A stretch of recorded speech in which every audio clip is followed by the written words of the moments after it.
बिस्मिल्लाहिर्रहमानिर्रहीम। अस्सलाम वालेकुम दोस्तों, कैसे हैं? क्या हाल चाल है आपकी? उम्मीद करता हूँ आप बिल्कुल ठीक ठाक होंगे। ओमान ने जो है ईद उल फ़ितर 1445 हिजरी 2024 की जो छुट्टियां हैं उसका ऐलान जो है वो कर दिया है। काफ़ी अर्सा पहले किया था।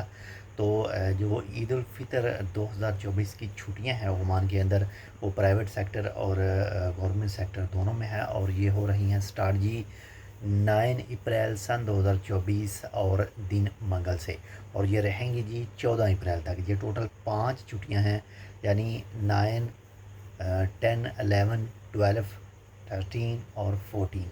ये 5 टोटल छुट्टियां हैं। तो बहुत लंबा प्रोग्राम होगा छुट्टियों का। 5 छुट्टियां होंगी तो बहुत सारे दोस्त हैं वो मुख्तलिफ़ जगह पर घूमने के लिए भी जाएंगे। तो कौन कौन सी जगह पर आप इस साल जो है वो विज़िट करने का इरादा रखते हैं? मे बी हम भी आपको शायद किसी न किसी उस पॉइंट पर नज़र आ जाएं जहाँ पर आप घूमने के लिए गए हों। क्योंकि हमारा भी इस साल जो प्लान है वो 2 से 3 जो मेन मेन जगह है, कुछ शर्किया में है, दाखिलिया में है, तो वहाँ जाने का प्रोग्राम है इस ईद की छुट्टियों में। तो कमेंट कीजिएगा, देखते हैं कौन हमें जो है वो उस टूरिस्ट पॉइंट के ऊपर मिलता है या फिर नज़र आता है। इंशाल्लाह मिलते हैं आपसे दूसरी अपडेट के साथ। तब तक के लिए अल्लाह हाफ़िज़।